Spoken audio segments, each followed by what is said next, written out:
Post మార్కెట్కి సంబంధించిన ప్రధాన అంశాలు చర్చించుకుందాం. ముందుగా మిత్రులందరికీ స్వాగతం. ఈరోజు సెప్టెంబర్ 24వ తారీఖు బుధవారం. మొత్తం మీద మార్కెట్స్ అయితే డీప్ రెడ్లో క్లోజ్ అయినాయి. ముందుగా సెక్టార్ పర్ఫార్మెన్స్ అనేది పరిశీలన చేస్తే కన్జ్యూమర్ గూడ్స్ ఇది మాత్రం స్లైట్ గ్రీన్లో క్లోజ్ అయింది. మిగతా అన్నీ కూడా దాదాపుగా నెగిటివ్లో ఉన్నాయి. ముఖ్యంగా కన్స్ట్రక్షన్, ఆటోమొబైల్, ఎనర్జీ సెక్టార్లో స్ట్రాంగ్ సెల్లింగ్ అనేది జరిగింది. దాదాపుగా అన్ని సెక్టార్స్ ఈరోజు నెగిటివ్లోనే క్లోజ్ అయినాయి, ఒక్క కన్జ్యూమర్ గూడ్స్ని మినహాయిస్తే.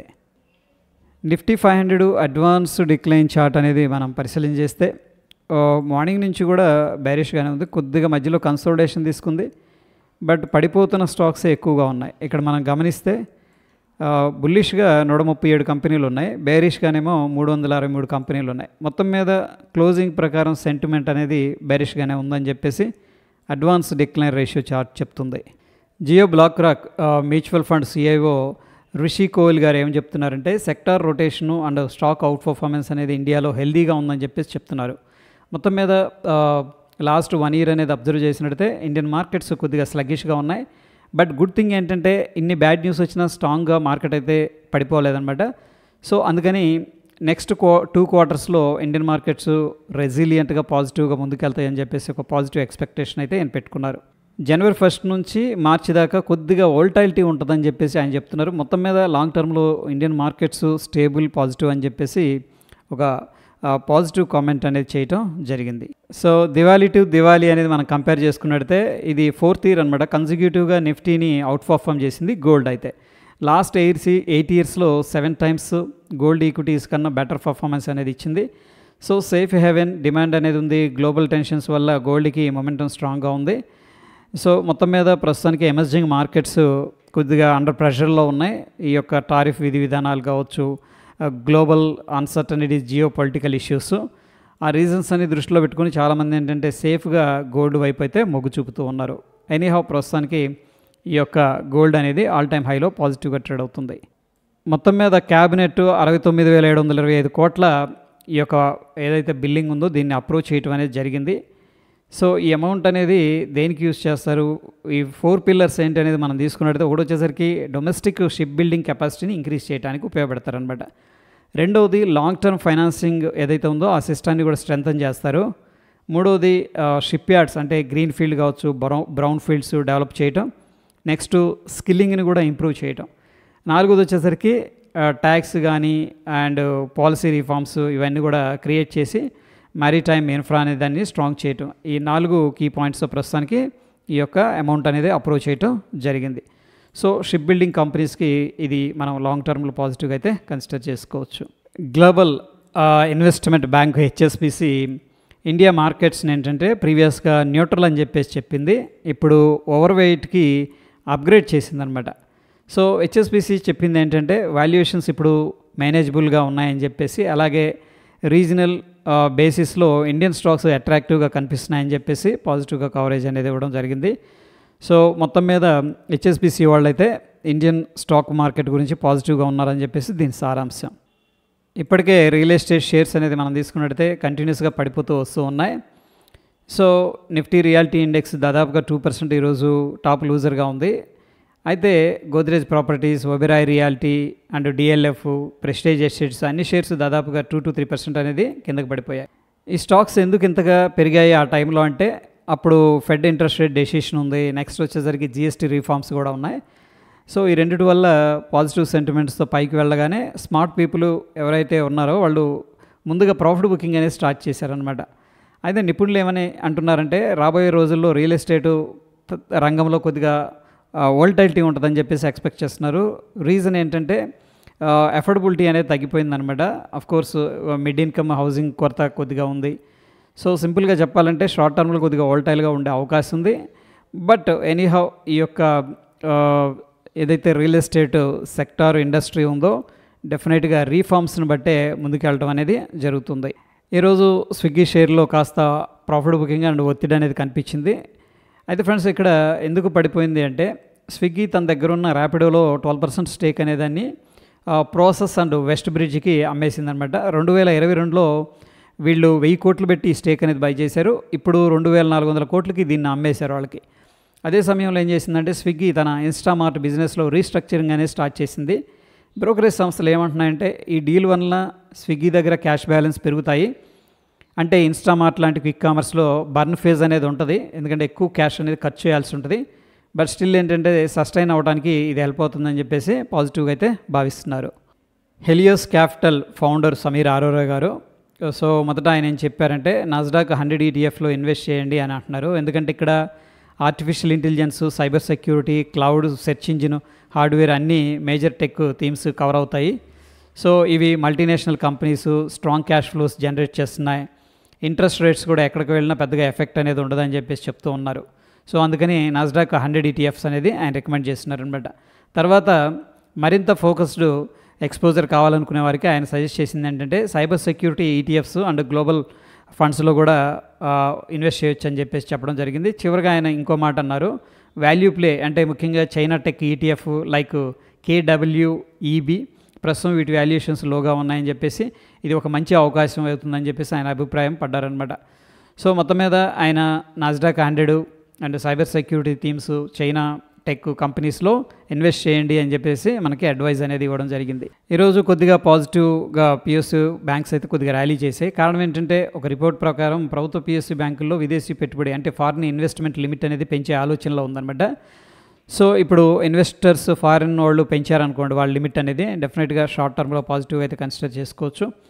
సో ఈరోజు అయితే మార్నింగ్ కొద్దిగా బులిష్గానే ఉంది, అగైన్ సెకండ్ హాఫ్లో మళ్ళీ ప్రాఫిట్ బుకింగ్ అనేది జరిగిందనమాట. ఇక ఆటో సెక్టార్కి సంబంధించిన ఒక ఇంపార్టెంట్ అప్డేట్ ఇది. అయితే ఫ్రెండ్స్ ఇక్కడ నిన్నే అనుకున్నాం మనం ఏది ఆటో సెక్టర్ పాజిటివ్గా ఉంది ఎందుకంటే ఫెస్టివ్ మూడ్ అనేది ఉంది కాబట్టి అని చెప్పేసి, బట్ ఇంతలోనే ప్రాఫిట్ బుకింగ్ అనేది జరిగింది. అయితే ఫ్రెండ్స్ ఇక్కడ నేను చదువుతున్న ఆర్టికల్ ప్రకారం నేను ఈ నంబర్స్ కానీ ఈ పర్సంటేజ్ కానీ అప్డేట్ చేస్తున్నాను. ఎండ్ ఆఫ్ ద డే కొద్దిగా మారొచ్చు. ఓకే యా, అయితే ఆటో సెక్టర్ అనేది ప్రాఫిట్ బుకింగ్ వల్ల కిందకి వెళ్ళిపోవడం జరిగింది. అయితే గత కొన్ని వారాలుగా GST రేట్ కట్ అనేది అనౌన్స్ చేసిన తర్వాత ఆటో సెక్టర్ సంబంధించిన షేర్స్ అయితే పాజిటివ్గా మూవ్ అయ్యాయి. బట్ చాలామంది ప్రాఫిట్ బుకింగ్ అయితే చేసుకుంటూ ఉన్నారు, అందుకని ఈ స్టాక్స్ అనేది అండర్ ప్రెషర్లోకి వెళ్ళిపోయాయి. ఇక మరొక ముఖ్యమైన విషయం ఏంటంటే Tata Motors owned jaguar land rover ఉంది కదా, ఆ ఫ్యాక్టరీలు అనేది అక్టోబర్ 1 వరకు మూసేశారనమాట. ఎందుకంటే గతంలో జరిగిన సైబర్ అటాక్ వల్ల ప్రొడక్షన్ అనేది హాల్ట్ అయింది. దాంతో సుమారుగా 30,000 యూనిట్లు లాస్ అనేది జరిగింది అని ICICI డైరెక్ట్ అయితే మెన్షన్ చేసింది. సో టాటా మోటార్స్ అండర్ ప్రెషర్లో ఉంటూ ఉంది. ఎనీహౌ జాగ్వార్ ఇష్యూస్ అనేది ఉన్నాయి కాబట్టి అది షార్ట్ టర్మ్లో కొద్దిగా ప్రెషర్ ఉండే అవకాశం అయితే మనకు కనిపిస్తూ ఉంది. ఎనీహౌ ప్రస్తుతానికి నేను అబ్జర్వ్ చేసింది ఏంటంటే ఎవ్రీ రైజ్లో కూడా కొద్దిగా రైజ్ అయింది అనుకోండి, అది IT కావచ్చు, లేకపోతే రియల్ ఎస్టేట్ కావచ్చు, ఆటో సెక్టర్ కావచ్చు, వెంటనే సెల్లింగ్ అనేది చేస్తూ వస్తూ ఉన్నారు. That is set way conviction అనేది స్ట్రాంగ్గా లేదు ఇది మీడియం టర్మ్లో అని చెప్పేసి కంక్లూజన్ అనమాట.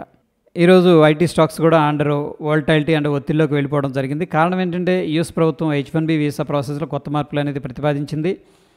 నిఫ్టీ IT ఇండెక్స్ దాదాపుగా 0.6-0.7% అనేది ఈరోజు ట్రేడ్ అయింది నెగిటివ్గా.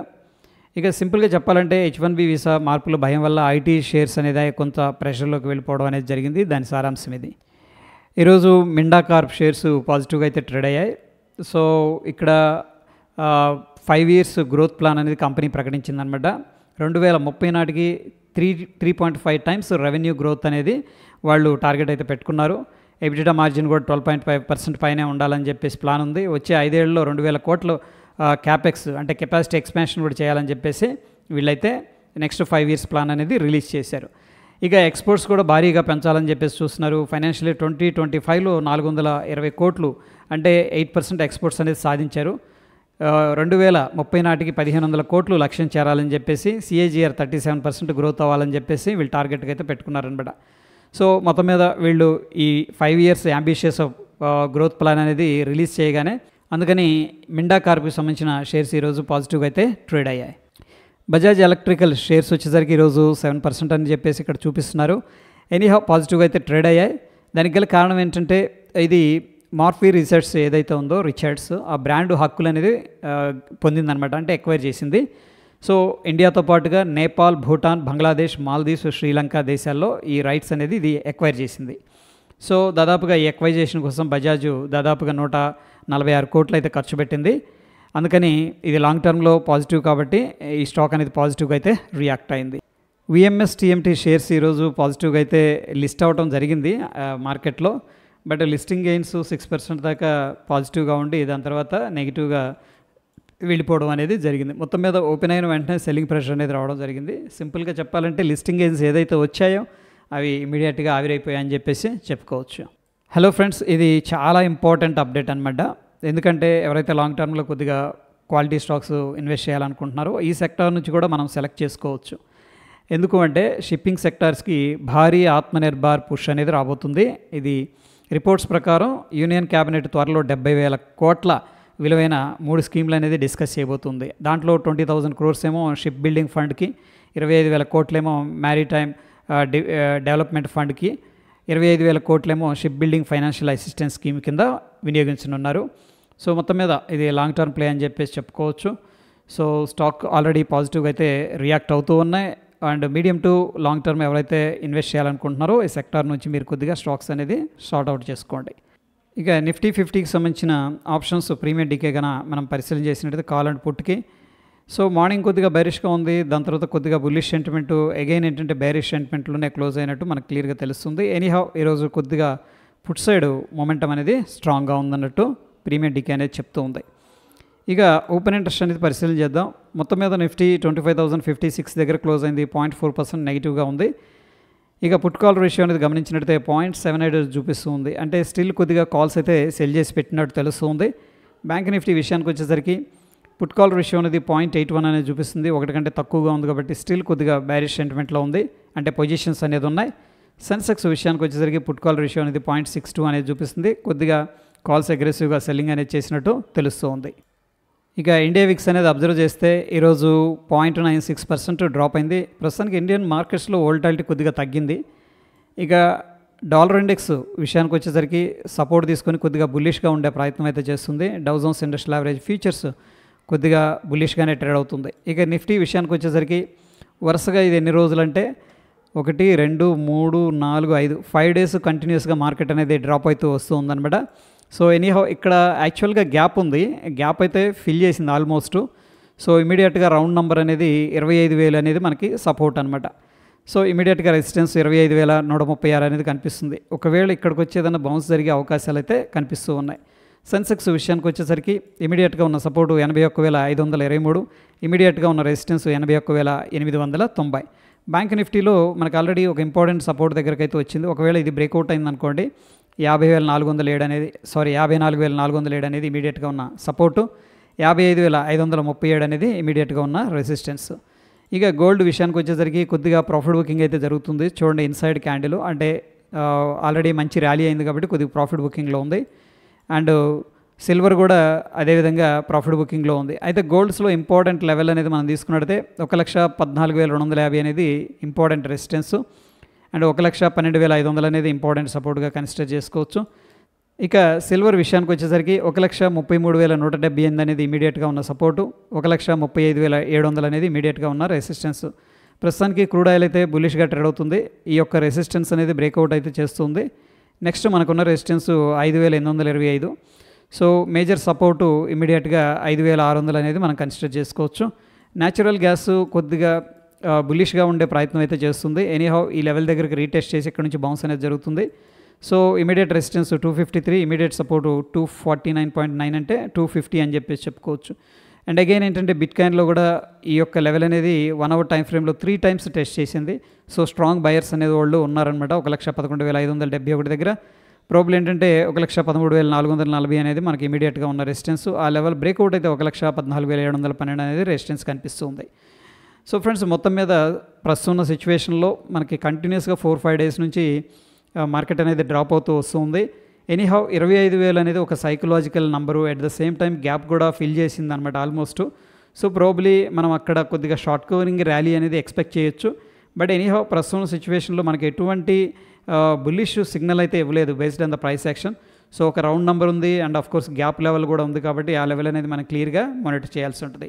ఇది పోస్ట్ మార్కెట్కి సంబంధించిన అప్డేట్స్ ఫ్రెండ్స్. ఎటువంటి క్రిటికల్ అప్డేట్స్ ఉన్న టెలిగ్రామ్లో షేర్ చేస్తాను ఫ్రెండ్స్. ఈ ఎఫర్ట్స్ హెల్ప్ అవుతున్నాయంటే తప్పకుండా లైక్ చేసి మీ యొక్క సపోర్ట్ అనేది తెలియజేయండి. మరొక ఇంట్రెస్టింగ్ ఎపిసోడ్ మళ్ళీ కలుసుకుందాం. Stay tune. ధన్యవాదాలు.